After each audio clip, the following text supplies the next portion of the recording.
ధరణి news జనం కోసం నిజం కోసం సామాన్య గొంతుక.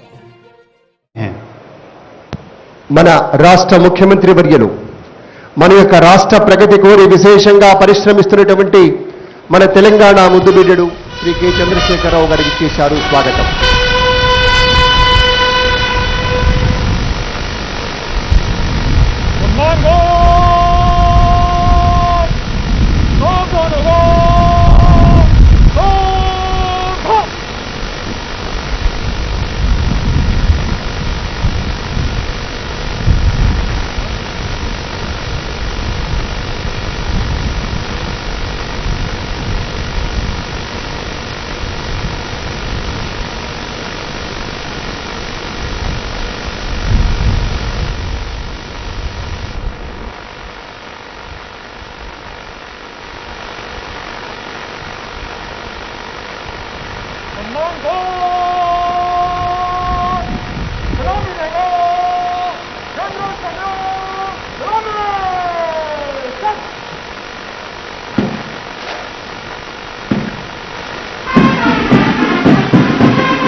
करने के लिए आपका प्रदान करें।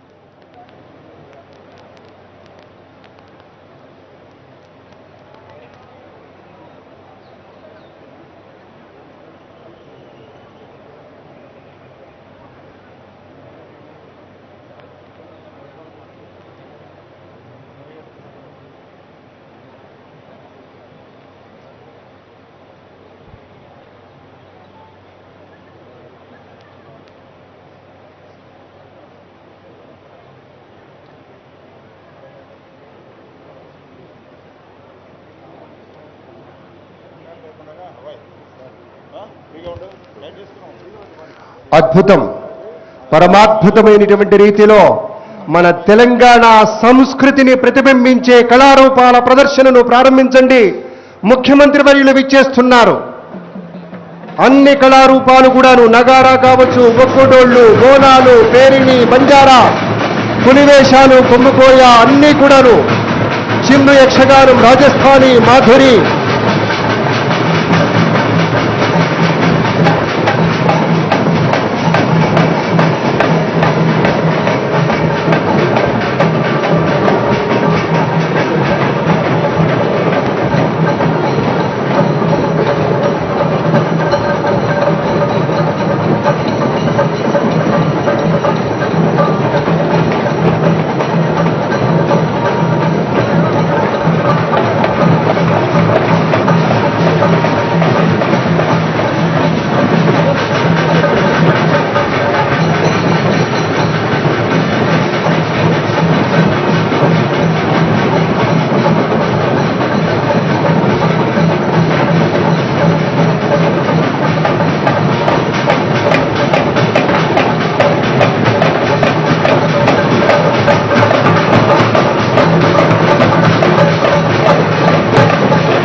తెలంగాణ రాష్ట్ర భాషా సాంస్కృతిక శాఖ ఆధ్వర్యంలో 32 కళారూపాలు 15 మంది కళాకారులు మన ముఖ్యమంత్రి వర్యులకి స్వాగతం పలుకుతూ ఉన్నారు. భాషా సాంస్కృతిక శాఖ పక్షాన వీరందరికీ ధన్యవాదాలు. Ladies and gentlemen, the architect of our Bangaru Telangana, our Honorable Chief Minister Sir, Shri Kalvakuntla Chandrasekhar Rao Sir has arrived, and there, a historic moment, we can see his vehicle,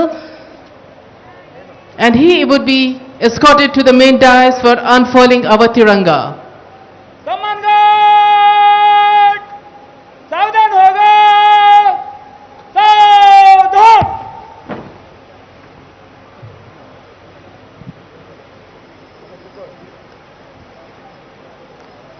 The august gathering is requested to arise for the unfurling of the flag and for the national anthem, which will be in a short while from now. జాతీయ పతాకాన్ని ఆవిష్కరించిన తర్వాత జాతీయ గీతాలాపన ఉంటుంది. ఆ టైంలో అందరూ లేచి నిలబడాలి. యూనిఫామ్ ఆఫీసర్స్ సెల్యూట్లోకి వెళ్తారు. గౌరవ ముఖ్యమంత్రి వర్యులు, మన సాహిత్య చంద్రులు, మన సాంస్కృతిక ప్రదాత ముఖ్యమంత్రి వర్యులు ప్రధాన వేదికకు విచ్చేస్తూ ఉన్నారు. మనఃపూర్వక స్వాగతం. ఒక దళిత బంధు వంటి అపూర్వ పథకానికి సృష్టికర్తగా ఇవాళ ప్రపంచం యొక్క దృష్టిని ఆకర్షించిన మాన్య మహోదయులు ముఖ్యమంత్రి వర్యులకు ప్రేమపూర్వక ఆదరపూర్వక స్వాగతం పలుకుతూ ఉన్నాం. బంగారు తెలంగాణ కోసం దాన్ని సాకారం చేసుకోవటం పరిశ్రమిస్తున్న ముఖ్యమంత్రి వర్యులు ఒక్కొక్క మెట్టు ఎక్కుతూ ఆ పథకం దిశగా ముందడుగు వేస్తూ ఉన్నారు. స్వాగతం సార్. सम्मानगढ़ सलामी देगा राष्ट्रीय सल्यूट सलामी just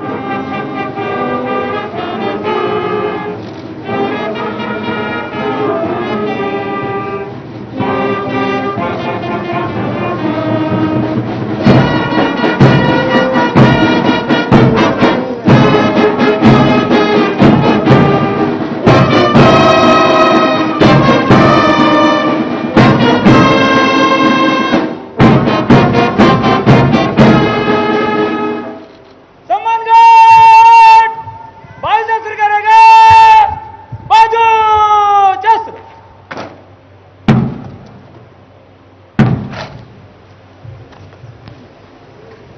Please be seated. Thank you.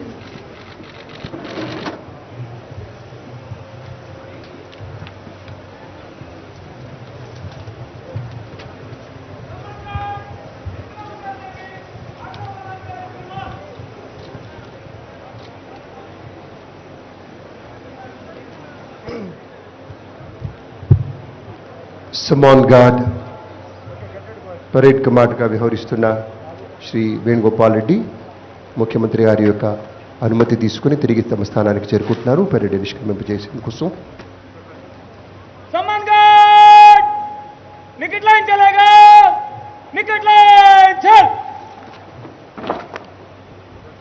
सम्मानगढ़ बगल जो असर करेगा बगल जस्ट सम्मानगढ़ तीनों तीन काल में बाएं चलेगा बाएं मत सम्मानगढ़ दाने से चल सम्मानगढ़ दाने चल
ఈ పెరేడ్లో భాగస్వామ్యం తీసుకున్న ఆయా బృంద సభ్యులు సిఆర్ హెడ్ క్వార్టర్స్ వారు, 3rd బెటాలియన్ టీఎస్ఎస్పీ వారు, 8th బెటాలియన్ వారు నిష్క్రమిస్తూ ఉన్నారు.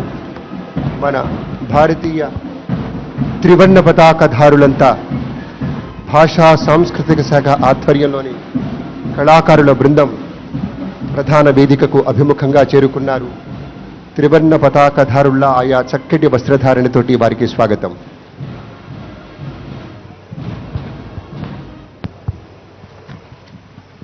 Now we have address by our Honorable Chief Minister Sir, Shri K. Chandrasekhar Rao Sir. ఆదరణీయ ముఖ్యమంత్రి వర్యులు, మన తెలంగాణ ముద్దుబిడ్డ, స్ఫూర్తిదాత, ఉద్యమ నేత, దళిత బంధు వంటి అపూర్వ పథకాల సృష్టికర్తగా బంగారు తెలంగాణ కోసం కృషి చేస్తున్న మాన్య ముఖ్యమంత్రి వర్యులు శ్రీ కె చంద్రశేఖరరావు గారి సందేశం. वज़ीर आला जनाब के चंद्रशेखर राव साहब अब मुखातिब करेंगे. తెలంగాణ రాష్ట్ర ప్రజలందరికీ స్వాతంత్ర దినోత్సవ శుభాకాంక్షలు.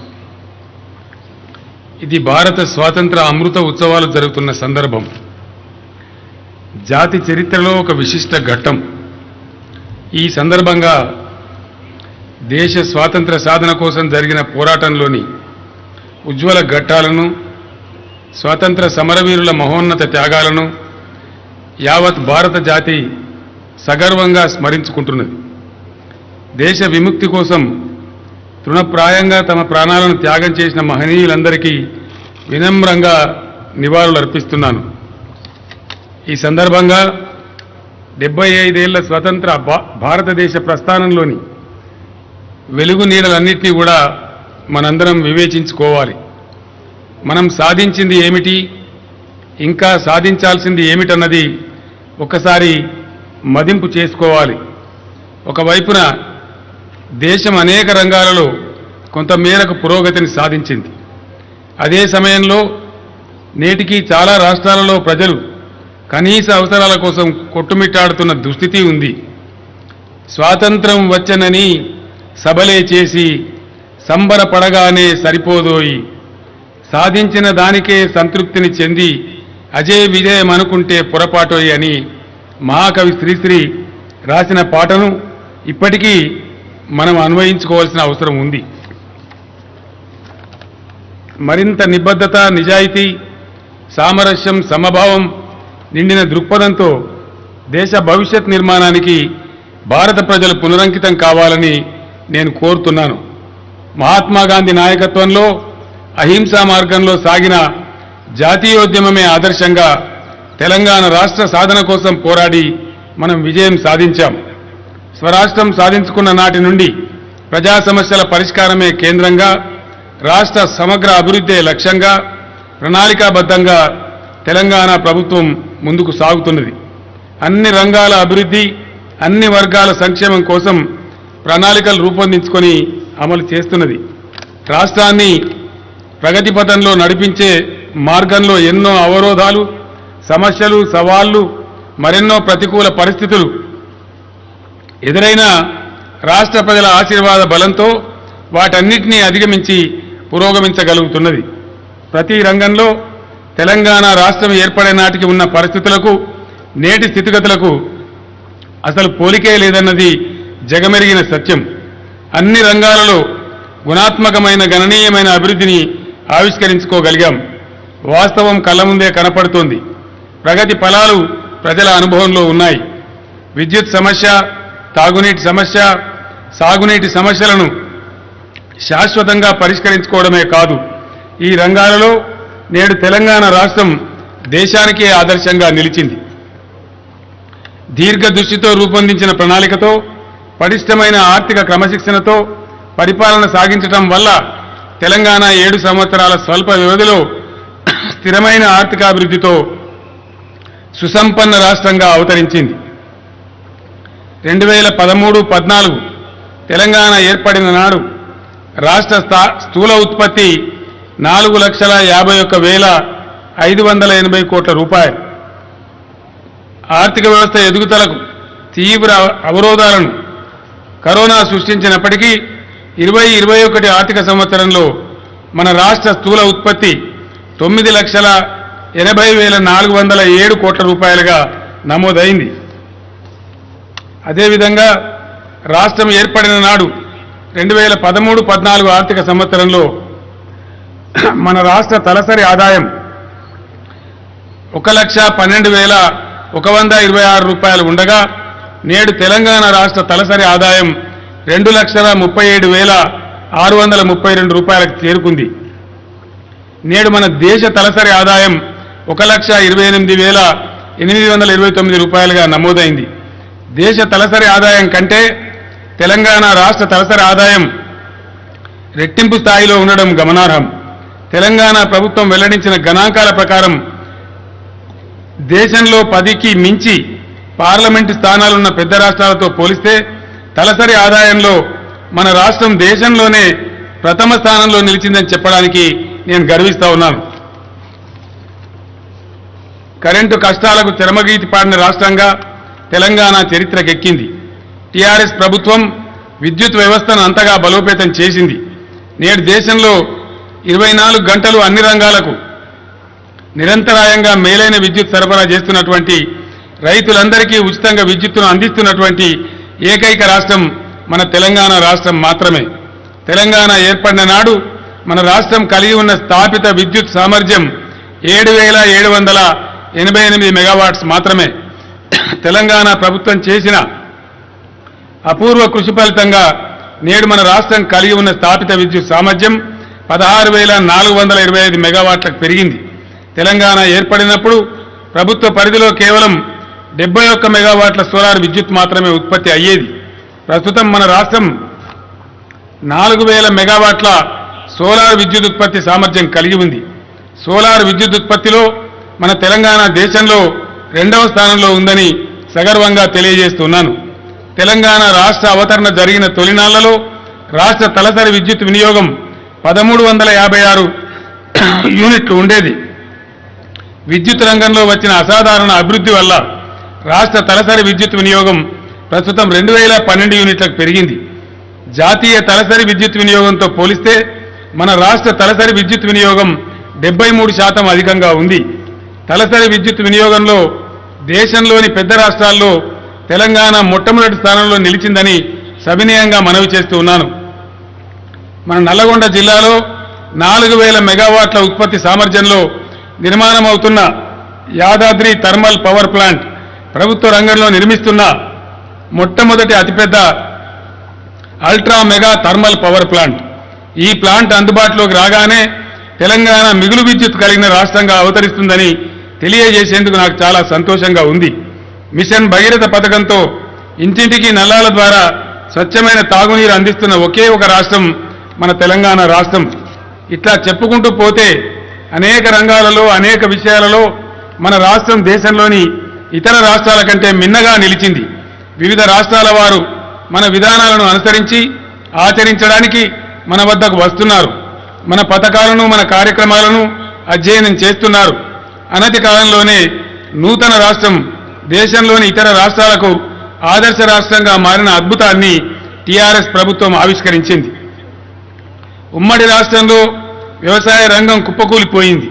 సాగునీరు అందక, కరెంటు లేక, పంటలు పండక, పెట్టుబడి కోసం చేసిన అప్పులు తీరక, కుటుంబాలను పోషించుకోలేక రైతన్నలు ఆత్మహత్యల పాలయ్యారు. నిత్య విషాద ఘటనలతో తెలంగాణ నాడు తల్లడిల్లిపోయింది. సమైక్య పాలకుల వివక్ష, విద్రోహాల కారణంగా తెలంగాణ తీవ్రమైన జీవన విధ్వంసానికి గురైంది. ఇవాళ దృశ్యం మారిపోయింది. స్వరాష్ట్రంలో తెలంగాణ ప్రభుత్వం చేసిన అద్భుతమైన కృషితో వ్యవసాయ రంగంలో అసాధారణమైన అభివృద్ధి నమోదైంది. ఒకప్పుడు తెలంగాణ కరువు కాటకాలకు చిరునామాగా ఉండేది. ప్రస్తుతం అదే తెలంగాణ 2021 వ్యవసాయ సంవత్సరంలో మొత్తం వ్యవసాయ ఉత్పత్తులు కలిపి 3,40,00,000 టన్నుల దిగుబడిని సాధించిన రాష్ట్రంగా దేశంలో అగ్రభాగాన నిలిచింది. రాష్ట్ర జీడీపీలో 20% ఆదాయం వ్యవసాయ రంగం సమకూరుస్తూ ఉన్నది. దండగా అనుకున్న వ్యవసాయాన్ని ప్రభుత్వం పండగలా మార్చింది అని చెప్పడానికి ఇంతకు మించిన నిదర్శనం ఉండదు. తెలంగాణ వ్యవసాయ సమృద్ధిని సాధించిన సస్యశ్యామల రాష్ట్రంగా రూపుదిద్దుకున్నది. దేశానికే అన్నం పెట్టే అన్నపూర్ణగా ఎదిగింది. ఉమ్మడి రాష్ట్రంలో మన అవసరాల కోసం కానీ పేదలకు రేషన్ బియ్యం పంపిణీ కోసం కానీ ఎక్కడెక్కడ నుంచో ఇతర రాష్ట్రాల నుంచి బియ్యం దిగుమతి అయ్యేవి. అవి తినడానికి కూడా పనికొచ్చేది కాదు. కానీ ఈరోజు తెలంగాణ రైతన్నలు తెలంగాణ రాష్ట్రానికే కాకుండా దేశంలోని ప్రజలందరికీ కడుపు నిండా అన్నం పెడుతున్నారు. తెలంగాణ రైస్ బౌల్ ఆఫ్ ఇండియాగా అవతరించింది. మంత్రం వేస్తేనో మాయ చేస్తేనో ఇటువంటి విప్లవాత్మకమైన మార్పు సంభవించదని నేను వేరే చెప్పవలసిన అవసరం లేదు. అహర్నిశలు చేసిన మేధో మదనం, సమర్థవంతమైన ప్రణాళికల పర్యవసానమే ఈ అపూర్వ అభివృద్ధి అని సవినయంగా మనవి చేస్తూ ఉన్నాను. మిషన్ కాకతీయ ద్వారా చెరువుల పునరుద్ధరణ, త్వరితగతిన సాగునీటి ప్రాజెక్టుల నిర్మాణం, 24 గంటల ఉచిత విద్యుత్తు, వ్యవసాయ శాఖను పటిష్టపరచడం, వ్యవసాయ క్లస్టర్ల ఏర్పాటు, రైతు బంధు, రైతు బీమా పథకాలు, రైతు వేదికలు, పొలాల దగ్గర కళ్ళాల నిర్మాణం, గిడ్డంగుల సౌకర్యంలో పెరుగుదల, సకాలంలో ఎరువులు, విత్తనాల సరఫరా తదితర చర్యల ద్వారా ప్రభుత్వం వ్యవసాయ రంగంలో నూతన ఉత్తేజాన్ని నెలకొల్పింది. ప్రభుత్వం తమకు అండగా ఉన్నదన్న ధైర్యాన్ని, భరోసాను రైతులకు అందించింది. రాష్ట్రంలో వ్యవసాయ ఉత్పత్తి గణనీయంగా పెరగడానికి కావలసిన బలమైన పునాదుల్ని టీఆర్ఎస్ ప్రభుత్వం నిర్మించింది. ధాన్యం దిగుబడి కొనుగోళ్లలో తెలంగాణ రాష్ట్రం కనీ ఎరగని ప్రగతిని సాధించింది. 2013-14లో తెలంగాణలో దాదాపు 49 లక్షల ఎకరాల్లో వరి పంట సాగైతే 20-21 ఆర్థిక సంవత్సరంలో 1,06,00,000 ఎకరాల్లో వరి పంట సాగు అయింది. 60.54 లక్షల ఎకరాల విస్తీర్ణంలో పత్తి పంట సాగైంది. 31,60,000 బేళ్ల పత్తి ఉత్పత్తి అయింది. పత్తి సాగులో తెలంగాణ దేశంలో మహారాష్ట్ర తర్వాత 2వ స్థానంలో నిలిచింది. దేశంలో తెలంగాణ పత్తికి చాలా నాణ్యమైనదనే పేరు ఉన్నది కనుక మార్కెట్లో ఎంతో డిమాండ్ ఉన్నదని తెలియజేస్తున్నాను. గత ఏడాది ధాన్యం కొనుగోళ్లలో దేశంలో 2వ స్థానంలో ఉన్న తెలంగాణ నేడు నంబర్ 1 దిశగా అడుగులు వేస్తోంది. గత ఏడాది యాసంగిలో భారత ఆహార సంస్థ దేశవ్యాప్తంగా సేకరించిన ధాన్యంలో 56% మన రాష్ట్రమే అందించగలిగింది. రాష్ట్ర ప్రభుత్వం ఊరూరా కొనుగోలు కేంద్రాలు ఏర్పాటు చేసి గిట్టుబాటు ధరకు రైతుల నుంచి చివరి గింజ వరకు ధాన్యం కొనుగోలు చేస్తోంది. ఎన్నికల సమయంలో ఇచ్చిన హామీ మేరకు ప్రభుత్వం 3 లక్షల మంది రైతులకు 25,000 రూపాయల వరకు ఉన్న పంట రుణాలను ఇదివరకే మాఫీ చేయడం జరిగింది. రేపటి నుంచే రాష్ట్రంలోని 6 లక్షల మంది అన్నదాతలకు 50,000 రూపాయల లోపు ఉన్న పంట రుణాలను ప్రభుత్వం మాఫీ చేస్తున్నది. ఈ నెలాఖరు నాటికి ఈ ప్రక్రియ పూర్తి అవుతుంది. దీంతో మొత్తం 9 లక్షల మంది రైతన్నలు రుణ విముక్తులవుతున్నారు. మిగిలిన వారికి కూడా దశల వారీగా ఈ రుణమాఫీ పథకాన్ని ప్రభుత్వం అమలు చేస్తుంది. రైతులు పండించిన పంటలకు మరింత గిట్టుబాటు ధర లభించి రైతులకు అదనపు మేలు చేకూరాలన్న లక్ష్యంతో 9 జిల్లాల పరిధిలో రైస్ మిల్లులు, ఇతర ఫుడ్ ప్రాసెసింగ్ పరిశ్రమల ఏర్పాటుకు ప్రభుత్వం చర్యలు తీసుకుంటున్నది. వీటి ద్వారా రైతులు కష్టించి పండించిన వ్యవసాయ ఉత్పత్తులకు మరింత మంచి ధర లభించి రైతాంగం జీవనం సుసంపన్నం కావాలన్నదే ప్రభుత్వ ఆశయం. తెలంగాణ ప్రభుత్వం రైతుల ప్రభుత్వం. రైతులు ఎదుర్కొంటున్న సమస్యలకున్న మూల కారణాలను అన్నింటినీ గ్రహించి పరిష్కార చర్యలు చేపట్టింది.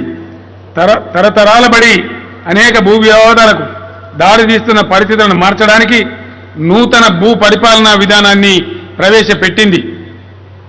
ప్రగతి నిరోధకంగా మారిన విఆర్ఓ వ్యవస్థను తొలగించింది. 3 ఏళ్లు కష్టపడి ధరణి పోర్టల్ను ఆవిష్కరించి భూ రికార్డుల నిర్వహణలో పారదర్శకతను తెచ్చింది. దీనివల్ల రాష్ట్రంలోని ప్రతి అంగుళం భూమి ప్రభుత్వ రికార్డుల్లో నమోదవుతుంది. అన్నదాతలు ఇకపై నిశ్చింతగా ఉండొచ్చు. ధరణిలో నమోదైన భూ హక్కులు తొలగించే అధికారం ఎవ్వరికీ కూడా లేదు. తెలంగాణ రాష్ట్రం సంక్షేమంలో స్వర్ణయుగాన్ని సృష్టిస్తున్నది. రాష్ట్రంలో ఈరోజు ప్రభుత్వ పథకం చేరని ఇల్లు లేదంటే అది అతిశయోక్తి కాదు. గత ప్రభుత్వాలు ఆసరా పెన్షన్లు కేవలం 200 రూపాయలు ఇచ్చి చేతులు దులుపుకుంటే తెలంగాణ ప్రభుత్వం 2,016 రూపాయలు ఇచ్చి నిజమైన చేయూతనిస్తున్నది. సంక్షేమ ఫలాలు మరింత విస్తృత సంఖ్యలో ప్రజలకు అందించడం కోసం వృద్ధాప్య పెన్షన్ పొందడానికి అర్హత వయస్సును 65 నుంచి 57 ఏళ్లకు తగ్గించడం జరిగింది. దీనివల్ల మరింత మంది నిస్సహాయులకు ఆసరా అందుతుంది. గతంలో వృద్ధులు, వితంతువులు, వికలాంగులకు మాత్రమే పరిమితమైన ఆసరా పింఛన్ పథకాన్ని బీడీ కార్మికులకు, ఒంటరి మహిళలకు, చేనేత కార్మికులకు, ఎయిడ్స్ రోగులకు, బోధకాలు బాధితులకు కూడా తెలంగాణ ప్రభుత్వం వర్తింపజేస్తున్నది. పేదింటి ఆడబిడ్డల పెళ్లి వారి తల్లిదండ్రులకు భారం కాకూడదని భావించి కళ్యాణ లక్ష్మి, షాదీ ముబారక్ పథకాన్ని ప్రవేశపెట్టింది. 51,000 రూపాయలతో ప్రారంభమైన ఈ పథకం కింద ఇప్పుడు 1,116 అందుతున్నాయి. ఇవన్నీ ఎన్నికల్లో వాగ్దానం చేసినవి కావు. పేదల కష్ట నష్టాలను తెలిసిన ప్రభుత్వంగా మానవతా భావంతో అమలు చేస్తున్న పథకాలు ఇవి. తెలంగాణ ప్రభుత్వం చేనేత కార్మికులను ఆదుకోవడానికి అనేక పథకాలకు రూపకల్పన చేసింది. చేనేత కార్మికులకు కూడా ఆసరా పింఛన్లు అందిస్తున్నది. ఇప్పటికే దేశంలోని ఏ రాష్ట్రంలో లేని విధంగా చేనేతలకు 50% సబ్సిడీ మీద నూలు, రసాయనాలు, రంగులు అందజేస్తున్నది. చేనేత కార్మికుల కుటుంబాలను మరింతగా ఆదుకోవడానికి రాష్ట్రంలో రైతన్నులకు అమలు చేస్తున్న రైతు బీమా తరహాలో త్వరలోనే చేనేత బీమా పథకం అమలు చేయడం జరుగుతుందని తెలియజేయడానికి నేను సంతోషిస్తా ఉన్నాను. దురదృష్టవశాత్తు ఏ నేత కార్మికుడైనా మరణిస్తే ఈ పథకం కింద అతని కుటుంబ ఖాతాలో 5 లక్షల రూపాయల బీమా సొమ్ము జమ అవుతుంది. చేనేత రంగాన్ని ఆదుకోవడానికి టీఆర్ఎస్ ప్రభుత్వం ప్రత్యేక కార్పస్ ఫండ్ కూడా ఏర్పాటు చేయనున్నది. ఎండకు ఎండి వానకు తడిసే నిరుపేదల సొంత ఇంటి కలను తీర్చడం మాత్రమే కాదు, పేదలకు గౌరవప్రదమైన నివాసాలను కల్పించాలని డబుల్ బెడ్రూమ్ ఇళ్లను ప్రభుత్వం నిర్మించి ఇస్తున్నది. ధనవంతులు నివసించే గేటెడ్ కమ్యూనిటీలకు సరిసాటిగా నిర్మించబడిన గృహ సముదాయాలలో పేదలు నివసిస్తున్న అపూర్వ దృశ్యాన్ని రాష్ట్రంలో పలు చోట్ల తెలంగాణ ప్రభుత్వం ఆవిష్కరించగలిగింది. ఇది నిరంతర ప్రక్రియ. చివరి లబ్ధిదారునికి అందే వరకు ఈ పథకం అమలవుతుందని తెలియజేస్తున్నాను. రాష్ట్రంలో కొత్త రేషన్ కార్డుల మంజూరు ప్రక్రియ కొనసాగుతున్నది. 3 లక్షల పైచిలకు రేషన్ కార్డులను ప్రభుత్వం మంజూరు చేయడం జరిగింది. 19 డిసెంబర్ నుంచి కరోనా కల్పిస్తున్న కష్టనష్టాలు అన్నీ ఇన్ని కావు. వాటిని అధిగమిస్తూ ప్రజల ఆరోగ్యాన్ని రక్షిస్తూ ప్రాణాలను కాపాడడానికి ప్రభుత్వం అన్ని విధాలా కృషి చేసింది. వ్యాధి కంటే వ్యాధి భయంతోనే చాలామంది మరణిస్తున్నారని తెలిసి నేనే స్వయంగా హైదరాబాద్, వరంగల్ ఆసుపత్రులను సందర్శించి అక్కడ చికిత్స పొందుతున్న కరోనా రోగులను పలకరించి వారిలో ధైర్యం నింపే ప్రయత్నం చేశాను. వైద్య సిబ్బందిని అప్రమత్తం చేశాను. ప్రస్తుతం మన రాష్ట్రంలో కోవిడ్ వైద్య కేంద్రాలలో 27,996 బెడ్లు అందుబాటులో ఉండగా అందులో 17,144 బెడ్లను ఆక్సిజన్ బెడ్లుగా ప్రభుత్వం అభివృద్ధి చేసింది. త్వరలోనే అన్ని బెడ్లను ఆక్సిజన్ బెడ్లుగా మార్చబోతున్నది. కరోనా వ్యాధిగ్రస్తులకు వైద్య సేవలు అందించడంలో మన డాక్టర్లు, వైద్య శాఖ సిబ్బంది చేసిన కృషి అభినందనీయం. రాష్ట్రంలోని ప్రతి నిరుపేదకు మెరుగైన వైద్య సేవలు అందుబాటులోకి తెచ్చేందుకు తెలంగాణ ప్రభుత్వం అనేక కార్యక్రమాలు చేపట్టింది. ఆసుపత్రులలో వసతి సౌకర్యాలు మెరుగుపరిచింది. డయాలసిస్ వంటి వైద్య సేవలు, అవసరమైన మందులు, పరికరాలు సమకూర్చింది. ఇప్పుడు అధునాతన వసతులతో కొత్త ఆసుపత్రుల నిర్మాణం, పడకల పెంపునకు శ్రీకారం చుట్టింది. అన్ని జిల్లా కేంద్రాలలో డయాగ్నాస్టిక్ కేంద్రాలు ఏర్పాటు చేస్తున్నది. ఇప్పటికే కొన్ని జిల్లాలలో ఈ కేంద్రాలు పనిచేయడం ప్రారంభించాయి. ఈ కేంద్రాలలో 50కి పైగా పరీక్షలను ఉచితంగా నిర్వహిస్తారు. బస్తీలలో నివసించే పేద ప్రజల ముంగిటికి వైద్యాన్ని తీసుకురావాలనే సదుద్దేశంతో తెలంగాణ ప్రభుత్వం నగరంలో 224 బస్తీ దవాఖానాలను ఏర్పాటు చేసింది. పేదలు నివసించే బస్తీలలో ఉండే ఈ వైద్యశాలల్లో వైద్యంతో పాటు ఉచితంగా ఆరోగ్య పరీక్షలను కూడా నిర్వహిస్తోంది. అవసరమైన మందులు కూడా అందిస్తున్నది. తమ నివాసాల దగ్గరే దవాఖానాలు ఏర్పాటు కావడంతో నగరంలోని పేద ప్రజలు చీటికి మాటికి కార్పొరేట్ హాస్పిటల్ను ఆశ్రయించి ఆర్థిక ఇబ్బందులకు గురయ్యే దుస్థితి తొలగిపోయింది. బస్తీ దవాఖానాలు తమకొక వరంగా మారినాయని పేద ప్రజలు సంతోషం వ్యక్తం చేస్తున్నారు. బస్తీ దవాఖానాలు ఇచ్చిన స్ఫూర్తితో టీఆర్ఎస్ ప్రభుత్వం గ్రామీణ ప్రాంతాలలో పల్లె దవాఖానాలు ఏర్పాటు చేస్తున్నది. దేశంలోనే మొట్టమొదటిసారిగా ఈ ప్రయత్నానికి తెలంగాణ ప్రభుత్వం శ్రీకారం చుట్టింది. ఇప్పటి వరకు గ్రామీణ ఉపవైద్య కేంద్రాలలో కేవలం నర్సులు మాత్రమే అందుబాటులో ఉండేవారు. డాక్టర్లను కూడా అందుబాటులోకి తేవాలని తెలంగాణ ప్రభుత్వం సంకల్పించింది. ఇందుకోసం పెద్ద ఎత్తున డాక్టర్ల నియామక ప్రక్రియను కూడా చేపట్టడం జరిగింది. మహిళల ప్రసూతి విషయంలో ప్రభుత్వం ఎంతో ముందు చూపుతో వ్యవహరించింది. దేశంలోనే తొలిసారిగా మెటర్నిటీ ఐసీయూలను ఏర్పాటు చేసింది. చాలా చోట్ల మహిళల ప్రసూతి కోసమే ప్రత్యేక వైద్యశాలలు నెలకొల్పింది. 120, 102 అమ్మఒడి వాహనాలు ఏర్పాటు చేసి మారుమూల పల్లెల నుంచి కూడా ప్రసవం కోసం గర్భిణీ స్త్రీలను దవాఖానాలకు తరలించే ఏర్పాటు చేసింది. కేసీఆర్ కిట్స్ ప్రారంభించి ప్రభుత్వ ఆసుపత్రుల్లో ప్రసవిస్తే 12,000 రూపాయలు, ఆడపిల్ల పుడితే 13,000 రూపాయలు ఆర్థిక సాయం అందిస్తున్నది. 2,000 రూపాయల విలువైన వస్తువులతో హెల్త్ కిట్ను కూడా పంపిణీ చేస్తున్నది. ఈ చర్యలతో ప్రభుత్వ ఆసుపత్రులలో ప్రసవాల సంఖ్య గణనీయంగా పెరిగింది. జాతీయ కుటుంబ ఆరోగ్య సర్వే వివిధ సూచీలలో తెలంగాణ మొదటి స్థానంలో నిలిచింది. నవజాత శిశు మరణాలు, బాలింత మరణాలు, 5 ఏళ్లలోపు శిశువుల మరణాలు అరికట్టడంలో తెలంగాణ దేశంలోనే మొదటి స్థానంలో ఉంది. తెలంగాణ రాష్ట్ర పౌరుల డిజిటల్ ఆరోగ్య నివేదిక రూపొందించే పనికి ప్రభుత్వం శ్రీకారం చుట్టింది. ప్రయోగాత్మకంగా ములుగు, సిరిసిల్ల నియోజకవర్గాలలో వివరాల సేకరణను ప్రారంభించడం జరిగింది. 60 ఏళ్ల సమైక్య రాష్ట్ర చరిత్రలో తెలంగాణలో ఏర్పాటు చేసిన ప్రభుత్వ వైద్య కళాశాలలు కేవలం 5 మాత్రమే. తెలంగాణ రాష్ట్రం ఏర్పడిన మొదటి దశలోనే టీఆర్ఎస్ ప్రభుత్వం నల్లగొండ, సూర్యాపేట, సిద్దిపేట, మహబూబ్ నగర్లలో 4 కొత్త శాలలను మంజూరు చేసింది. ఈ కళాశాలల్లో వైద్య విద్యా బోధన విజయవంతంగా జరుగుతున్నది. ప్రస్తుతం కొత్తగా మరో 8 వైద్య కళాశాలలు ప్రభుత్వం మంజూరు చేసింది. ఇవి వచ్చే విద్యా సంవత్సరం నుంచి ప్రారంభమయ్యే విధంగా చర్యలు తీసుకోవడం జరుగుతున్నది. వేగంగా భవన నిర్మాణాన్ని చేపడతా ఉంది. నూతనంగా మంజూరైన వైద్య కళాశాలలతో కలిపి రాష్ట్రంలో ప్రభుత్వ వైద్య కళాశాలల సంఖ్య 17కు చేరుకుంది. రాబోయే రోజుల్లో జిల్లాకో వైద్య కళాశాల ఏర్పాటు లక్ష్యంగా ప్రభుత్వం ముందుకు సాగుతున్నది. నగరం నలుదిక్కుల వైద్య సేవల విస్తరణ కోసం Telangana institute of medical sciences TIMS అనే పేరుతో మల్టీ స్పెషాలిటీ హాస్పిటల్ నిర్మాణం చేపట్టాలని ప్రభుత్వం నిర్ణయించింది. ఇప్పటికే నగరంలోని గచ్చిబౌలిలో మొట్టమొదటి టిమ్స్ దవాఖానా ఏర్పాటై సేవలు అందిస్తోంది.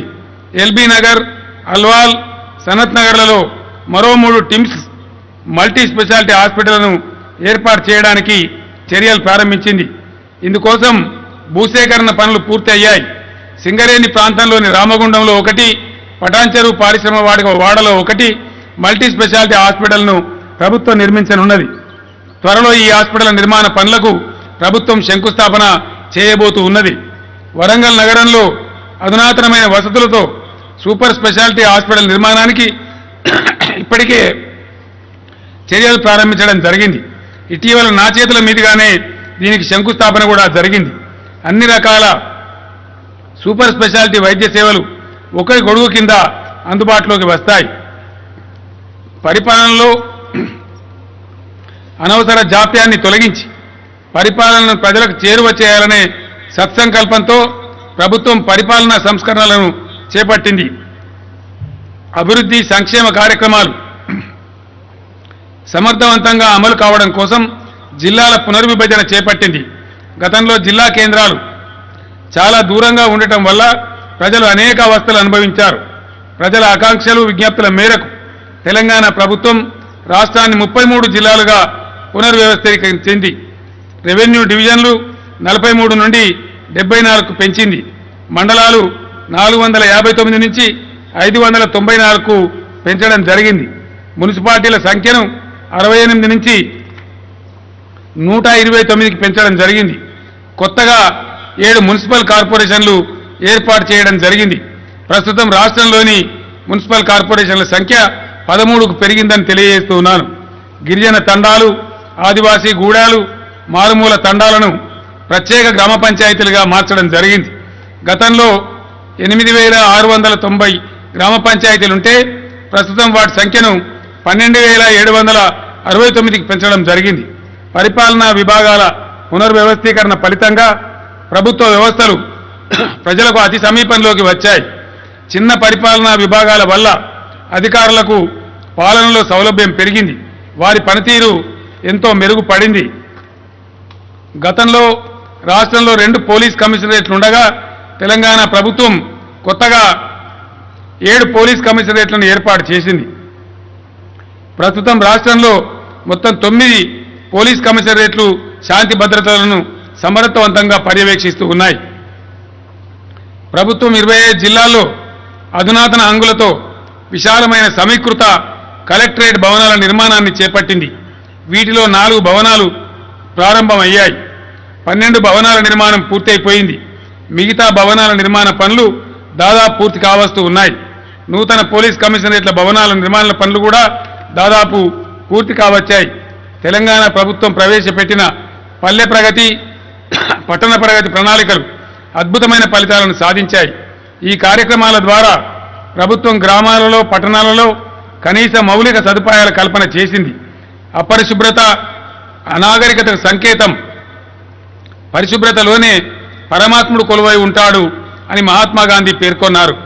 భారత జాతిపిత ఆశయాలను నిజం చేస్తూ టీఆర్ఎస్ ప్రభుత్వం రాష్ట్రంలోని పల్లెలను, పట్టణాలను పరిశుభ్రంగా పచ్చదనం ముట్టిపడేలా తీర్చిదిద్దుతూ ఉన్నది. గ్రామీణ ప్రాంతాల్లో మౌలిక సదుపాయాల అభివృద్ధిలో భాగంగా అనేక నిర్మాణాలు చేసింది. మరణించిన వారికి సగౌరవంగా అంత్యక్రియలు నిర్వహించడానికి ఊరూరా వైకుంఠ ధామాలను నిర్మించింది. చెత్త విసర్జన కోసం ప్రతి ఊరుకు ఒక డంప్ యార్డ్ను ఏర్పాటు చేయడం జరిగింది. మొక్కల పెంపకం కోసం ప్రతి గ్రామానికి ఒక నర్సరీని ఉండేలా ఏర్పాటు చేయడం జరిగింది.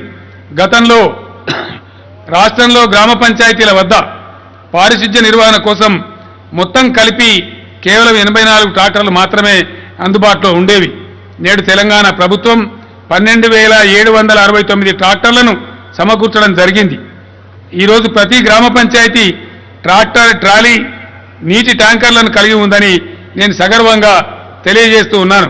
పరిసరాలు పరిశుభ్రంగా ఉంచడం ద్వారా ప్రభుత్వం ప్రజల ఆరోగ్యం మెరుగుపడేలా చేసింది. ప్రజలలో అవగాహన పెంపొందించింది. అడుగడుగునా పచ్చని చెట్లతో, పరిశుభ్రమైన పరిసరాలతో, నిరంతర విద్యుత్తుతో గ్రామాలు, పట్టణాలు శోభాయమానంగా, ఆహ్లాదంగా రూపుదిద్దుకుంటూ ఉన్నాయి. తెలంగాణ రాష్ట్రం ఏర్పడిన తర్వాత కుల వృత్తులపై ఆధారపడి జీవనం సాగిస్తున్న వారిని ఆర్థికంగా, సామాజికంగా వృద్ధిలోకి తీసుకురావాలన్న సంకల్పంతో ప్రభుత్వం అనేక కార్యక్రమాలు అమలు చేస్తున్నది. సమైక్య పాలనలో ధ్వంసమైన కొన్ని లాభసాటి కుల వృత్తులకు తెలంగాణ ప్రభుత్వం తిరిగి ఊపిరి పోసింది. ఆ వృత్తుల మీదనే ఆధారపడి జీవిస్తున్న వారికి తగిన ఆర్థిక మద్దతును అందిస్తున్నది. కుల వృత్తులపై ఆధారపడిన వారిలో ఎక్కువ భాగం బీసీ వర్గాలకు చెందిన వారే. ప్రభుత్వం అమలు చేస్తున్న అభివృద్ధి సంక్షేమ పథకాలు వారి జీవితాలలో భరోసాను నింపుతున్నాయి. ప్రభుత్వం మత్స్యకారుల కోసం ఉచితంగా చేప పిల్లలను పంపిణీ చేస్తున్నది. రాష్ట్రంలో నీటి లభ్యత ఉన్న ప్రతి చోట చేపల పెంపకాన్ని ప్రోత్సహిస్తూ ఉన్నది. కాళేశ్వరం తదితర ప్రాజెక్టుల నిర్మాణం తర్వాత రాష్ట్రంలోని రిజర్వాయర్లతో పాటు చెరువులు, కుంటలు, అన్ని రకాల జలాశయాలు నిండు కుండల్లా మారినాయి. చేపల పెంపకానికి విస్తృతమైన అవకాశాలు లభిస్తున్నాయి. రాష్ట్రంలో మత్స్య సంపద పెరిగి మత్స్యకారుల ఆదాయం గణనీయంగా పెరిగింది. వారి జీవితాలలో ఆనందం చోటు చేసుకుంటున్నది. నేడు తెలంగాణ ఇతర ప్రాంతాలకు చేపలను ఎగుమతి చేసే స్థాయికి ఎదుగుతున్నది. టీఆర్ఎస్ ప్రభుత్వం 11,000 కోట్ల భారీ మొత్తంతో గొల్ల కుర్మలకు పెద్ద ఎత్తున గొర్రెల పంపిణీ చేసే బృహత్తర కార్యక్రమాన్ని చేపట్టింది. పంపిణీ ప్రక్రియ సజావుగా కొనసాగుతున్నది. ప్రభుత్వ కృషి ఫలితంగా నేడు రాష్ట్రంలో గొర్రెల సంఖ్య పెద్ద ఎత్తున పెరిగింది. గొర్రెల కాపర్ల ఆదాయం కూడా భారీగా పెరిగింది. కేంద్ర ప్రభుత్వ గణాంకాలను అనుసరించి దేశంలో గొర్రెల సంఖ్య అత్యధిక ఉన్న రాష్ట్రాలలో తెలంగాణ ప్రథమ స్థానంలో నిలిచింది. కల్లుగీత వృత్తి ద్వారా జీవనం సాగిస్తున్న గౌడలు, నాయి బ్రాహ్మణ, రజక తదితర వృత్తి కులాల అభివృద్ధికి ప్రభుత్వం వివిధ పథకాలు అమలు చేస్తూ ఉన్నది. నాయీ బ్రాహ్మణ రజక వృత్తుల వారికి 250 యూనిట్ల వరకు ఉచిత విద్యుత్ పథకాన్ని ప్రభుత్వం ప్రవేశపెట్టింది. రజకులకు అధునాతన దోబిఘాట్లు, నాయీ బ్రాహ్మణులకు ఆధునిక సెలూన్ల ఏర్పాటుకు కావలసిన నిధులను సమకూరుస్తూ ఉన్నది. పారిశ్రామిక ప్రగతిలో నేడు దేశంలో తెలంగాణ ముందు వరుసలో ఉంది. పరిశ్రమల స్థాపనకు అత్యంత సౌకర్యంగా ఉండే విధంగా 2015 నవంబర్లోనే టీఎస్ ఐపాస్ విధానాన్ని ప్రవేశపెట్టింది. ఈ విధానం యావత్ ప్రపంచం తెలంగాణ వైపు తిరిగి చూసేలా చేసింది. పరిశ్రమలు స్థాపించాలని అనుకునేవారు ఆన్లైన్లో దరఖాస్తు చేసుకుంటే 15 రోజుల్లో ప్రభుత్వం అన్ని అనుమతులు మంజూరు చేస్తున్నది. ఈ పాలసీ ప్రవేశపెట్టిన నాటి నుంచి రాష్ట్రానికి 2.2 లక్షల కోట్ల రూపాయల పెట్టుబడులు వచ్చాయి. లక్షలాది మందికి ఉపాధి లభించింది. గత 7 ఏళ్లలో 16,671 పరిశ్రమలు మన రాష్ట్రానికి వచ్చాయి. పరిశ్రమల ద్వారా 15,86,500 ఉద్యోగాల కల్పన జరిగింది. రాష్ట్రంలో ఐటీ రంగం అప్రతిహతంగా దూసుకుపోతున్నది. తెలంగాణ రాష్ట్ర ఏర్పాటు సమయంలో ఐటీ రంగం అభివృద్ధిపై కొందరు లేవనెత్తిన అనుమానాలు పటాపంచలయ్యాయి. ఆర్థిక వ్యవస్థపై కరోనా తీవ్ర ప్రతికూల ప్రభావం చూపినా తట్టుకొని మన రాష్ట్రంలో ఐటీ రంగం పురోగమించింది. రాష్ట్రం ఏర్పడిన తర్వాత ప్రపంచ ఐటీ దిగ్గజాలుగా పేరు పొందిన 20 పైబడిన ప్రతిష్టాత్మక సంస్థలు హైదరాబాద్కు తరలి రావడం జరిగింది. 2013-14లో మన రాష్ట్రం నుంచి ఐటీ ఎగుమతుల విలువ 57,258 కోట్ల రూపాయలు కాగా 2021 సంవత్సరానికి 1,45,522 కోట్లకు చేరుకున్నది. భారతదేశపు ఐటీ రంగం స్థూలాభివృద్ధి రేటు కంటే తెలంగాణ వృద్ధి రేటు ప్రతి ఏడాది పెరుగుతూనే ఉన్నది. ఉద్యోగాల కల్పనలో కూడా ఐటీ రంగం విశేష ప్రగతి సాధించింది. 2013-14 నాటి ఉద్యోగుల సంఖ్యతో పోల్చి చూస్తే నేడు సుమారు రెట్టింపు మందికి ఐటీ ఆధారిత పరిశ్రమలు ఉద్యోగాలు కల్పిస్తున్నాయి. సమైక్య రాష్ట్రంలో ఉన్నప్పుడు భారత ఐటీ పరిశ్రమలో కొత్తగా వచ్చిన ప్రతి 10 ఉద్యోగాలలో ఆంధ్రప్రదేశ్ ఐటీ రంగం సగటున 1 ఉద్యోగం మాత్రమే కల్పించగలిగేది. తెలంగాణ ప్రభుత్వ కృషి కారణంగా గత ఏడాది భారత ఐటీ పరిశ్రమలో కొత్తగా వచ్చిన ప్రతి 10 ఉద్యోగాలలో 3 ఉద్యోగాలు తెలంగాణ ఐటీ రంగం కల్పించినవి కావడం విశేషం. తెలంగాణ ప్రభుత్వం వివిధ శాఖలలో ఉన్న ఖాళీలను భర్తీ చేయడం కోసం సన్నాహాలు ప్రారంభించింది. కేంద్ర ప్రభుత్వంతో నెలల పాటు చర్చించి తీవ్ర ప్రయత్నాలు చేసిన ఫలితంగా స్థానికులకు 95% ఉద్యోగాలు దక్కే విధంగా రాష్ట్రపతి ఉత్తర్వుల్లో సవరణలు తీసుకొని రావడం జరిగింది. నూతన జోనల్ వ్యవస్థను అమలులోకి తెచ్చింది. నూతన జోనల్ విధానం ప్రకారంగా నూతనంగా ఏర్పాటు చేసిన జిల్లాలకు పోస్టులు మరియు ఉద్యోగుల విభజన ప్రక్రియ పురోగతిలో ఉంది.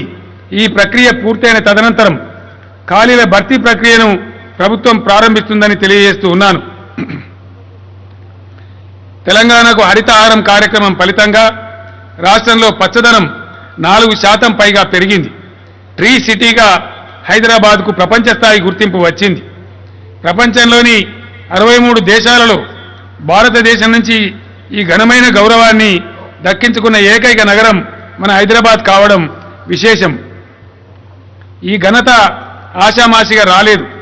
చెట్లను నాటడంలో, పోషించడంలో, విస్తరించడంలో ప్రభుత్వం నిర్మాణం చేసిన గొప్ప వ్యవస్థ దీనికి ప్రధాన కారణం. ఫారెస్ట్ సర్వే ఆఫ్ ఇండియా చేసిన సర్వేలో తెలంగాణలో పచ్చదనం సుమారు 4% పెరిగినట్లు వెల్లడి అయ్యింది. కేంద్ర అటవీ శాఖ మంత్రి కూడా నిండు పార్లమెంటులో మొక్కలు నాటడంలో, చెట్లు పెంచడంలో తెలంగాణ అగ్రగామిగా ఉన్నదని ప్రకటించడం జరిగింది. ఐక్యరాజ్య సమితి పర్యావరణ నిపుణులు మన ప్రయత్నాలను ప్రశంసించారు. ఇదే స్ఫూర్తి మరికొంతకాలం కొనసాగాలి. హరిత లక్ష్యం సిద్ధించే వరకు అందరూ పట్టుబట్టి మొక్కలు నాటాలని, శ్రద్ధగా పెంచాలని ఈ సందర్భంగా వినయపూర్వకంగా మనవి చేస్తూ ఉన్నాను. అన్ని ప్రాంతాల ప్రజలు సౌకర్యంగా జీవనం గడపడానికి అనువైన నగరంగా కూడా హైదరాబాద్కి ఎంతో పేరు వచ్చింది. హైదరాబాదును విశ్వనగరంగా తీర్చిదిద్దే క్రమంలో అడుగడుగునా నిర్మించిన ఫ్లైఓవర్లు పెరిగిపోతున్న ట్రాఫిక్ కష్టాలను గణనీయంగా తగ్గించాయి. ఇంకా పలు ఫ్లైఓవర్లు, స్కైఓవర్లు నిర్మాణ దశలో ఉన్నాయి. నగరానికి కొత్త అందాలను చేకూరుస్తూ ఏర్పాటైన దుర్గం చెరువు కేబుల్ బ్రిడ్జి ఆసియాలోనే 2వ అతిపెద్ద కేబుల్ బ్రిడ్జిగా రికార్డు సృష్టించింది. దుర్గం చెరువు బ్రిడ్జి నగర ప్రజలకు దూరభారం తగ్గించడమే కాకుండా సాయంకాలాలు జనం సేదతీరే ఉల్లాస కేంద్రంగా ఉపయోగపడుతూ ఉన్నది. హైదరాబాద్ నగరం అనంతంగా పెరుగుతున్న నేపథ్యంలో ప్రస్తుతం ఉన్న ఔటర్ రింగ్ రోడ్డుకు అదనంగా రీజనల్ రింగ్ రోడ్ నిర్మించాలని ప్రభుత్వం ప్రతిపాదించింది. తెలంగాణ ముద్దుబిడ్డ మాజీ ప్రధాని పివి నరసింహారావు గారు దేశానికి చేసిన సేవ ఎంతో ఉన్నతమైనది. దానికి భారతదేశ ఖ్యాతిని జగద్విదితం చేయడంలో పివి చేపట్టిన విధానాలు, సంస్కరణలు సాటి లేనివి. నేటి తరానికి ఆయన సేవలు గుర్తుండే విధంగా శ్రీ పివి నరసింహారావు గారి జయంతి ఉత్సవాలను ప్రభుత్వం దేశ విదేశాలలో ఘనంగా నిర్వహించింది. హుస్సేన్ సాగర్ తీరంలో శ్రీ పివి గారి నిలువెత్తు విగ్రహాన్ని ఆవిష్కరించడంతో పాటు ఆ రహదారికి పివి మార్గ్గా నామకరణం చేసింది. శ్రీ పివి నరసింహారావు గారికి భారతరత్న ప్రకటించాలని శాసనసభలో ఏకగ్రీవంగా తీర్మానించి కేంద్ర ప్రభుత్వానికి పంపించడం జరిగింది.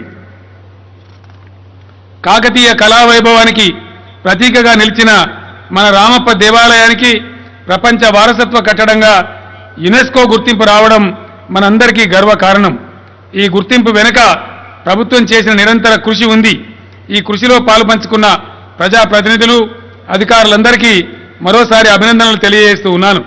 తెలుగు నేలపై మొదటిసారి విశ్వవ్యాప్త గుర్తింపు పొందిన చారిత్రక వారసత్వ కట్టడంగా రామప్ప పేరు నేడు ప్రపంచవ్యాప్తంగా మారుమోగుతూ ఉన్నది. స్వయం పాలనలో తెలంగాణ చారిత్రక ప్రతిపత్తికి, ఆధ్యాత్మిక ఔన్నత్యానికి పూర్వ వైభవం తేవడం కోసం రాష్ట్ర ప్రభుత్వం ఎనలేని కృషి చేస్తూ ఉన్నది. అందులో భాగమే మన యాదాద్రి ఆలయ పునర్నిర్మాణం. యాదాద్రి నిర్మాణం మహాద్భుతంగా ఉన్నదని, చరిత్రలో నిలిచిపోతుందని ఆలయాన్ని సందర్శించిన ప్రముఖులందరూ వ్యాఖ్యానిస్తూ ఉన్నారు. ప్రాచీన కళలు, వారసత్వం, సంస్కృతి సాంప్రదాయాలను కాపాడుకోవాలనే దృక్పథంతో ఇంత గొప్ప ఆలయాన్ని ఆధ్యాత్మికత కళ ఉట్టిపడేలా పునర్నిర్మించడం పట్ల భక్తులు, సందర్శకులు ఆనందాన్ని వ్యక్తం చేస్తూ ఉన్నారు.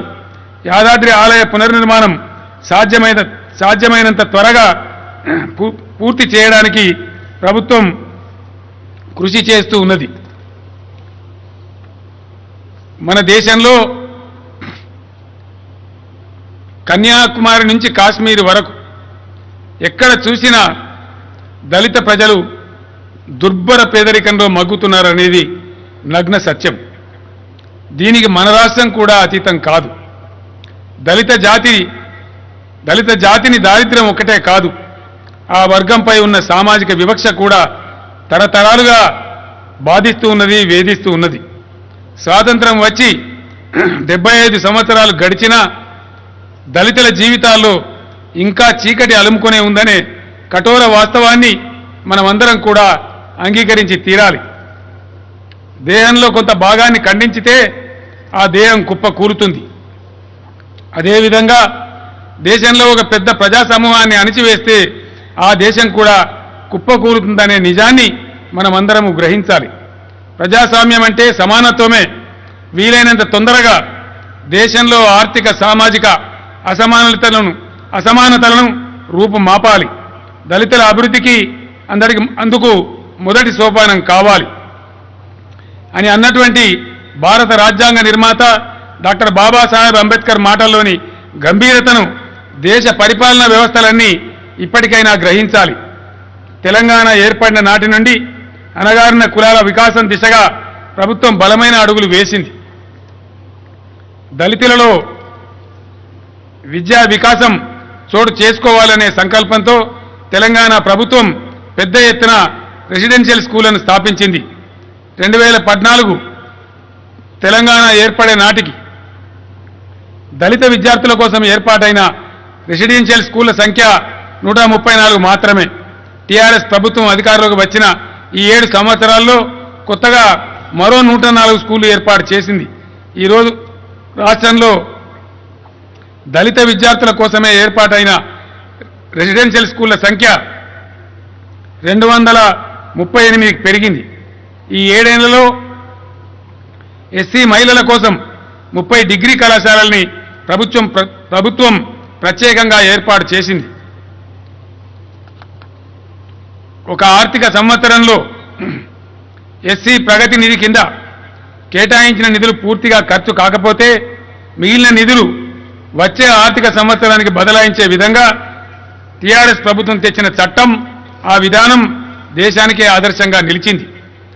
దళిత విద్యార్థులు విదేశాలలో విద్యను అభ్యసించడానికి అంబేద్కర్ ఓవర్సీస్ స్కాలర్షిప్ పథకం ద్వారా 20 లక్షల రూపాయల అధిక మొత్తాన్ని స్కాలర్షిప్గా అందిస్తున్న ఒకే ఒక ప్రభుత్వం మన తెలంగాణ ప్రభుత్వం. దళిత జాతిని ప్రత్యేక శ్రద్ధతో ఆదుకోవడం నాగరిక సమాజం యొక్క ప్రధాన బాధ్యత. అది ప్రజాస్వామిక ప్రభుత్వాల ప్రాథమిక విధి. అనగారిన దళిత జాతి అభ్యున్నతికి పాటుపడడమే నిజమైన దేశభక్తి. అదే నిజమైన దైవ సేవ. మానవ సేవయే మాధవ సేవ అని మహాత్ముడు ఏనాడో పేర్కొన్నాడు. ఈ దిశగా జరిగే ప్రయత్నాలకు సమాజం మొత్తం అండగా నిలవాలి. ఈర్ష్య అసూయలకు తావివ్వకుండా ఒక్క తాటి మీద నిలబడాలి. దళిత సమాజానికి ఒక నమ్మకాన్ని కలిగించాలి. కులం పేరిట నిర్మించిన ఇనుప గోడలను, ఇరుకు మనస్తత్వాలను బద్దలు కొట్టాలి. దళిత జాతి సమగ్ర వికాసం కోసం ఇప్పటి వరకు జరిగింది ఒక ఎత్తు అయితే ఇప్పుడు జరగబోయేది ఇంకో ఎత్తు అనే విధంగా తెలంగాణ ప్రభుత్వం దళిత బంధు ఉద్యమానికి నాంది పలుకుతున్నది.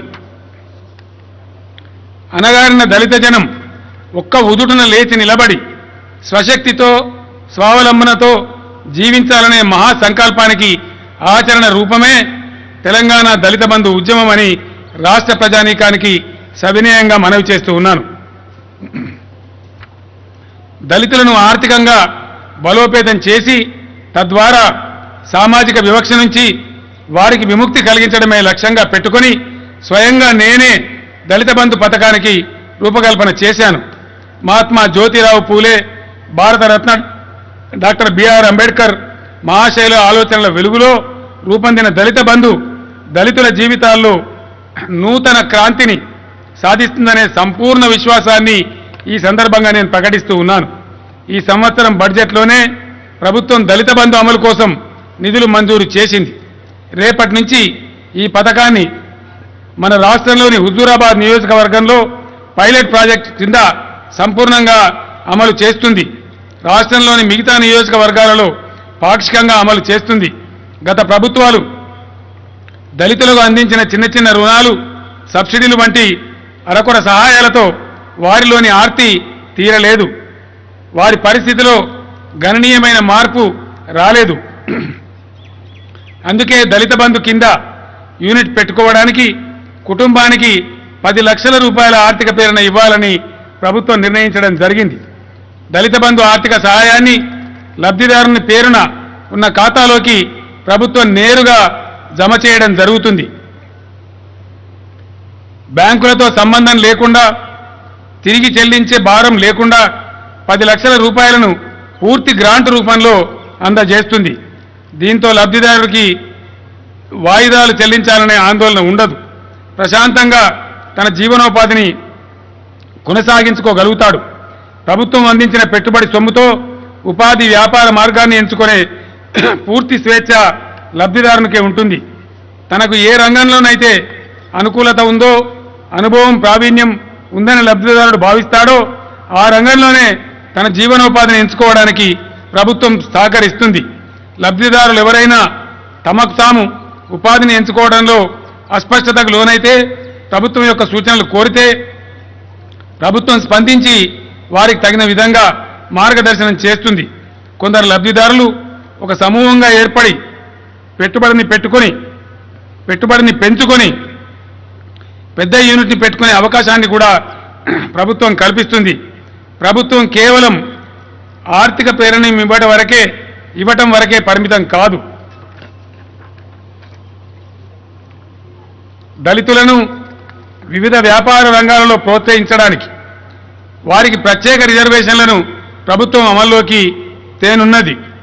ప్రభుత్వం ద్వారా లైసెన్స్ పొంది ఏర్పాటు చేసుకునే ఫర్టిలైజర్ షాపులు, మెడికల్ షాపులు, హాస్పిటళ్లకు, హాస్టళ్లకు సరుకులు సరఫరా చేసే కాంట్రాక్టులు, ఇంకా ప్రభుత్వం ద్వారా లభించే ఇతర కాంట్రాక్టులు, వైన్ బార్ షాపుల ఏర్పాటుకు లైసెన్స్ ఇచ్చే దగ్గర ప్రభుత్వం దళితులకు ప్రత్యేక రిజర్వేషన్లను అమల్లోకి తేవడం జరుగుతుంది.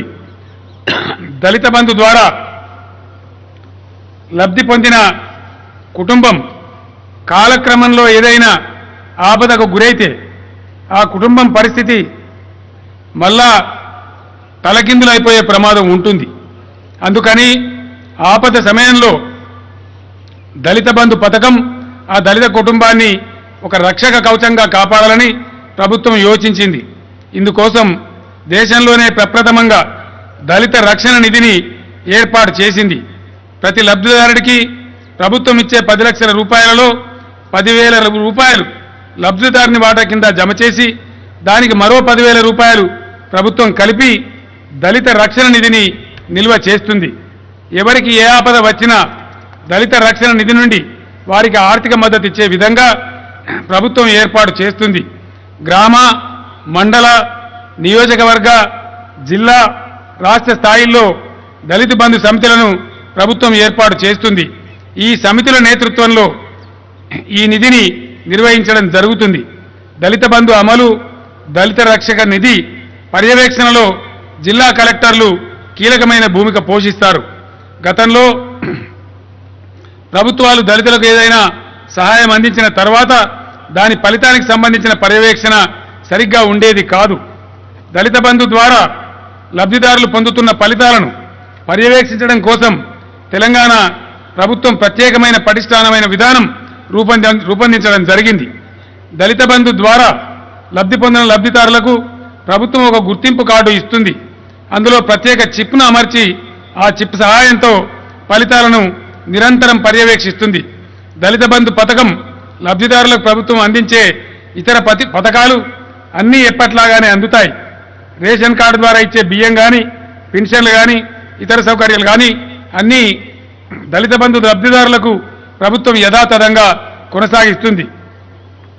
రాబోయే రోజుల్లో దళిత బంధు పథకం దేశానికి దారి చూపుతుందని, తద్వారా దేశంలోని దళితుల జీవనగతిని మార్చివేసే ఉజ్వలమైన పథకంగా చరిత్రకెక్కుతుందనే సంపూర్ణమైన విశ్వాసాన్ని ఈ సందర్భంగా నేను ప్రకటిస్తూ ఉన్నాను. ఇంతకాలం వివక్షకు గురైన దళితులు ఇక ముందు వ్యాపారవేత్తలుగా, పారిశ్రామికవేత్తలుగా ఎదిగి సమాజంలో ఆత్మగౌరవంతో జీవించాలనే దళిత బంధు లక్ష్యాన్ని ప్రభుత్వం 100కి 100 పాళ్ళు నెరవేరుస్తుందని హామీ ఇస్తూ ఉన్నాను. అవకాశాలు కల్పిస్తే దళితులు సమాజంలో ఎవరికి తీసిపోరని, తమ శక్తి సామర్థ్యాలను నిరూపించుకుంటారని ప్రపంచానికి తెలియజేస్తుంది. తెలంగాణ దళిత బంధు ఒక పథకంగా మాత్రమే కాకుండా ఒక ఉద్యమంగా ముందుకు తీసుకుపోవాలని ప్రభుత్వం దృఢ సంకల్పంతో ముందడుగు వేస్తున్నది. ప్రభుత్వం ప్రదర్శిస్తున్న నిబద్ధతను చూసి ఎంతో మంది దళిత మేధావులు, దళిత సంఘాల నాయకులు ప్రభుత్వాన్ని అభినందిస్తూ ఉన్నారు. రాష్ట్రంలోని దళిత కుటుంబాల్లో తెలంగాణ దళిత బంధును గురించి చక్కటి చర్చ జరుగుతున్నందుకు ప్రభుత్వం సంతోషంగా ఉంది. రాజ్యాంగం ప్రవచించిన సమానత్వ విలువల సాధనలో తెలంగాణ దళిత బంధు ద్వారా టీఆర్ఎస్ ప్రభుత్వం నూతన ప్రమాణాలను నెలకొల్పుతూ ఉన్నది. రాష్ట్రంలో ప్రతి వర్గానికి న్యాయం చేయాలనే విశాల దృక్పథంతో ప్రణాళికాబద్ధంగా తెలంగాణ ప్రభుత్వం ముందుకు సాగుతూ ఉన్నది. ప్రస్తుతం రాష్ట్రంలో కరోనా అదుపులోకి వచ్చింది. అయినా 3వ దశ గురించి వైద్య నిపుణులు హెచ్చరిస్తున్న నేపథ్యంలో పరిస్థితిని ఎదుర్కోవడానికి ప్రభుత్వం పూర్తి సంసిద్ధంగా ఉంది. అదే సందర్భంలో రాష్ట్ర ప్రజలంతా మరింత జాగ్రత్తగా ఉండాలని, కోవిడ్ నిబంధనలను ఖచ్చితంగా పాటించాలని, ప్రభుత్వం తీసుకునే ముందు జాగ్రత్త చర్యలకు తోడు ప్రజలు కూడా అప్రమత్తంగా ఉండాలని నేను వినయపూర్వకంగా విజ్ఞప్తి చేస్తూ ఉన్నాను. ప్రభుత్వం అమలు చేస్తున్న విధి విధానాల పట్ల రాష్ట్ర ప్రజలు సంతృప్తిని వ్యక్తం చేస్తూ ఉన్నారు. తెలంగాణ రాష్ట్రం భవిష్యత్తులో కూడా ఇంకా ఎన్నో అద్భుతాలను సృష్టిస్తుంది, అనేక ఉన్నత శిఖరాలను అధిరోహిస్తుంది. ఆశించిన గమ్యం లక్ష్యం చేరుకోవాలంటే వాక్శుద్ధి, చిత్తశుద్ధి, లక్ష్యశుద్ధి ఉండాలి. ఈ మూడింటి మేళవింపుతో తెలంగాణ ప్రభుత్వం ప్రజాభ్యుదయ పథంలో మునుముందుకు సాగుతుందని రాష్ట్ర ప్రజలకు హామీ ఇస్తూ యావత్ రాష్ట్ర ప్రజానీకానికి మరోసారి భారత స్వాతంత్ర అమృత మహోత్సవ శుభాకాంక్షలు తెలియజేస్తూ ఉన్నాను. సర్వే జన సుఖినో భవంతు. జై హింద్, జై తెలంగాణ. ఆదరణీయ ముఖ్యమంత్రి వర్యులు శ్రీ కె చంద్రశేఖరరావు గారికి వినమ్రపూర్వకంగా ధన్యవాదాలు. ఒక్కసారి మన భాషా సాంస్కృతిక కళాకారులంతా కూడాను మీ యొక్క వాద్య విశేషాలని పలికించండి. ముఖ్యమంత్రి వర్యులకు జయజేలు తెలపండి. మన రాష్ట్ర సంస్కృతి, మన ప్రాభవ వైభవం ఇది అని చెప్పే రీతిలో చక్కగా మీ ప్రదర్శన ఉండాలి. గట్టిగా ఒక్కమారు కళాకారులందరూ.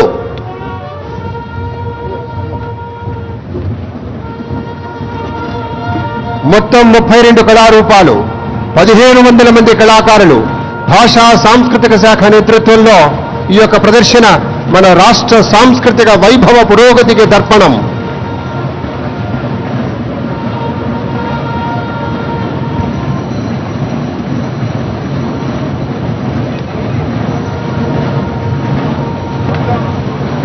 ముప్పై 32 కళారూపాలు ఉన్నాయని చెప్పుకున్నాం. నగారా, ఒగ్గుడోలు, బోనాల కోలాటం, పేరిణి, బంజారా, గుస్సాడి, పులివేషాలు, కొమ్ముకోయ, బోనాలు, రాజండ్రేడోలు, షేరీబాజా, మార్ఫా, దుబ్బులు, కోలాటం, ఒడిస్సీ, చిందు యక్షగానం, బాంగ్రా, రాజస్థానీ, మాధురి, గుజరాతీ, షింగారి మేళం, కూచిపూడి, కర్రసాము, కథక్, డొప్పులు, షహ్నాయ్, భాగమతి, ఇలా మొత్తం 32 కళారూపాలు, 1500 మంది కళాకారులు తమ ప్రదర్శనలు ఇస్తూ ఉన్నారు.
Yeah.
ఆయా బృంద కళాకారులంతా కూడా ఒక్కొక్కరుగా తమ ప్రదర్శన ఇవ్వండి.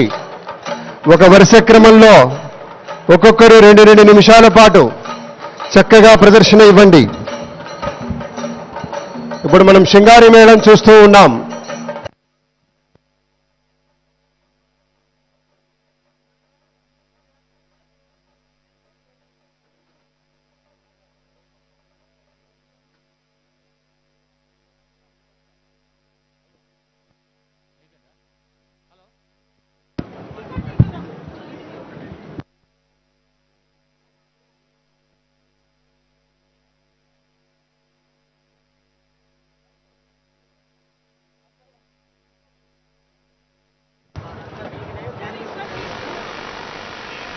తెలంగాణ రాష్ట్ర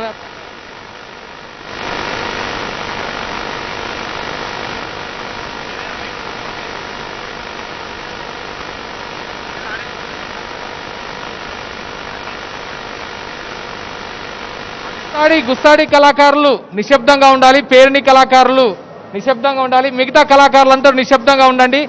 ఇప్పుడు ఒక్కొక్క కళారూపాన్ని అనౌన్స్ చేసినప్పుడు చెప్పండి. रोकिए भाई साहब, 1 मिनट, 1 निमिष, ఒక్క నిమిషం ప్లీజ్. వెయిట్ సార్, రోకియే. 1 మినిట్. Thank you. ఇప్పుడు అద్భుతంగా ఒక్కొక్కళ్ళు ఒక్కొక్క 2 నిమిషాలు ఆ మెరుపు ఉండాలా. ఆ మెరుపు ఉండేలాగా ఒక్కొక్కటి మీ పేరు చదువుతాను. ఆ ఆర్ట్ ఫామ్ చక్కగా ప్రదర్శించండి. దీని నుంచి మొదలు పెట్టేస్తున్నాము. ఇక్కడ మనకి నగారా వాళ్ళు వెళ్ళారు. ఒగ్గుడోలు కళాకారులు ఉన్నారా? ఓకే, అక్కడ గుస్సాడి స్టార్ట్ చేయండి సార్. గుస్సాడి కళాకారులు, గుస్సాడి గిరిజన తెగల సంప్రదాయ నృత్యం గుస్సాడి. ఈ సమూహాల్ని మనం దండారి సమూహాలు అంటాం. చిన్న సమూహాలైతే గుస్సాడి అంటాం. మన తెలంగాణలో గిరిజన ప్రాంతాల్లో ఉండేటువంటి చక్కటి కళా సంస్కృతికి ప్రతిబింబంగా ఉండేటువంటి రూపం Gussadi.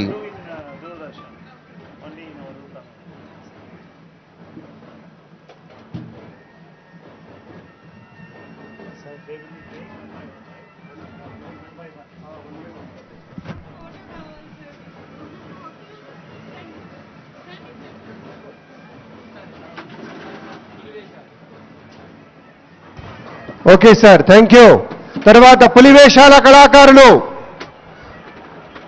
పులివేషాలు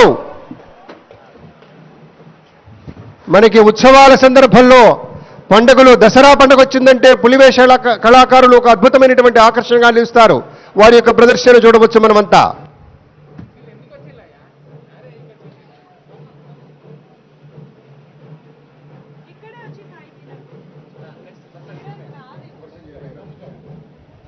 okay sir, thank you, ధన్యవాదాలు. కొమ్ముకోయ కళాకారులు.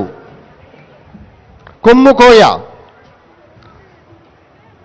గిరిజన మిత్రులు, కోయలు తెలుగునాట నివసించేటువంటి ఒక అటవీ తెగల్లో, అటవీ ప్రాంతాల్లో వారి యొక్క జీవన శైలిని గుర్తు చేస్తూ కొమ్ముకోయ కళాకారుల ప్రదర్శన. ఆకుపచ్చని వస్త్రధారణతోటి అందమైన ప్రదర్శన గావిస్తున్నారు.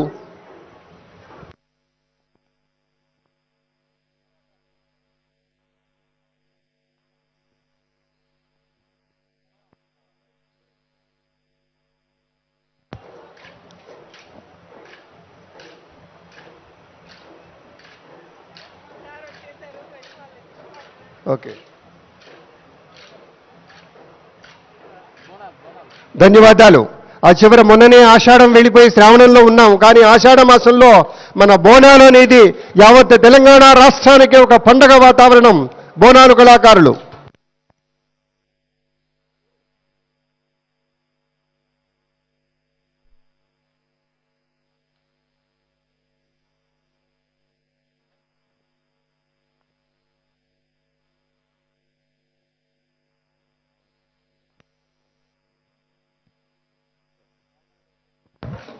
Thank you. రాజన్న డోలు కళాకారులు.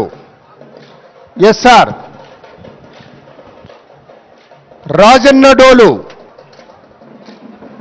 అద్భుతం. కొనసాగించండి రాజన్న డోలు.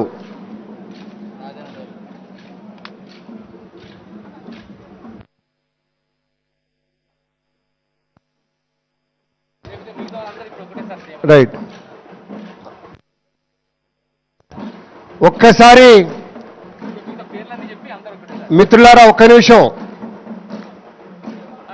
అందరూ కళాకారులు అటు నగారా, ఒగ్గుడోళ్లు, బోనాల కోలాటం, పేరిణి, బంజారా, గుస్సాడి, పులివేషాలు, కొమ్ముకోయ, బోనాలు, రాజనడోలు, షేరీబాజా, మార్ఫా, దుబ్బులు, కోలాటం, బడిస్సి, చిందు యక్షగానం, రాజస్థానీ, మాధురి, బాంగ్రా, శింగారి మేళం, కూచిపూడి, కర్రసాము, అందరూ కథక్, డప్పులు, షహనాయి, భాగవతి.